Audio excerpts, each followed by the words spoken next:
माँ यमुना को हम अपनी पूजा का, आस्था का प्रतीक मानते हैं।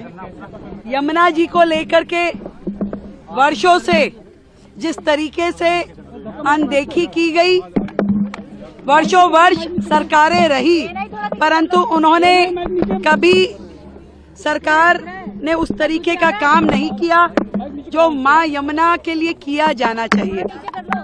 मुझे सुकून है कि हम अपने मात्र इस 4 महीने के कार्यकाल में लगातार यमुना सफाई के लिए नित्य रोज आगे बढ़ रहे हैं। हजारों करोड़ के काम, जितने भी डिसेंट्रलाइज एसटीपी थे, जितने एसटीपी हैं, जितनी पाइपलाइन बिछनी है, जितनी सीवर लाइन बिछनी है, और जो कुछ भी यमुना माँ की सफाई के लिए किया जाना है, उसके निर्मल प्रवाह के लिए जो होना चाहिए, उन सब के लिए जो कुछ भी होना चाहिए, लगातार सरकार उसे कर रही है। और आज इस तट से योग की क्रियाएं करने के लिए मैं समझती हूँ दिल्ली वालों को ये संदेश देना है कि देखिए यमुना जी साफ हो रही है। आज लोग कहते हैं क्रूज कहाँ चलेगा, मैं उन्हें बताना चाहती हूँ क्रूज यहाँ चलेगा जहाँ बोट चल रही है, जहाँ यमुना तट पे बच्चों ने योग किया। यमुना दिल्ली की पहचान है। इंद्रप्रस्थ के रूप में जब दिल्ली बसती थी तब भी यमुना जी के घाट पे ही दिल्ली बसी हुई थी। और आज केवल आवश्यकता इस बात की है कि ईमानदारी से हम लोग यमुना सफाई के लिए काम करें, शिद्दत के साथ हर एक कार्य को आगे बढ़ाने के लिए हम मेहनत करें।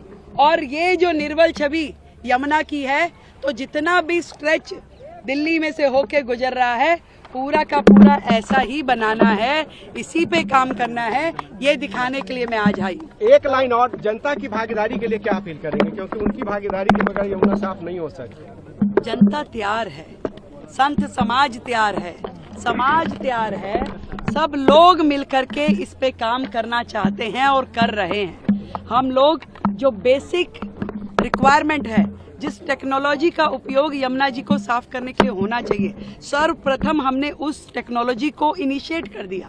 उसको हायर करने के लिए जो प्रोसीजर है, जो टेंडरिंग है, वो उस पे काम चल रहा है, ताकि वो होने के बाद में आपके जो गंदा पानी नालों का यमुना जी में गिरता था वो ट्रीट हो सके, वो साफ हो सके, ताकि एक बूंद भी जल यदि जो यमुना जी में आए वो स्वच्छ होना चाहिए।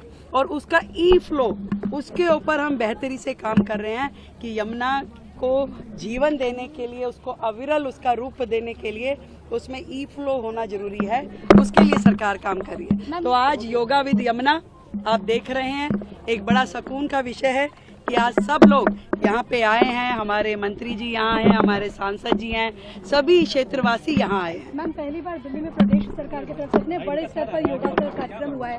योगा तो किसी सियासी भेदभाव नहीं करता। देखिए, अब हम क्या करें कि उनको योग में भी देश के प्रधानमंत्री मोदी जी का चेहरा नजर आता था। अब कुछ कुछ चीजें पहचान बन जाती है। अब वो किसी दिन ऐसा भोजन में उनको कुछ नजर आने लगे तो भोजन छोड़ सकते हैं, कुछ भी छोड़ सकते हैं। दिल्ली छोड़ दी उन्होंने, दिल्ली में भाजपा सरकार नजर आने लगी तो दिल्ली छोड़ दी। अब क्या उनको नजर आ जाए और वो क्या छोड़ दें, ये तो हम कह नहीं सकते, परंतु योग हमारे जीवन का वो माध्यम है जिसके थ्रू हम एक जीवन जीने की कला सीख सकते हैं, एक स्वस्थ जीवन जी सकते हैं, और योग हर व्यक्ति को अपने जीवन में अपनाना चाहिए।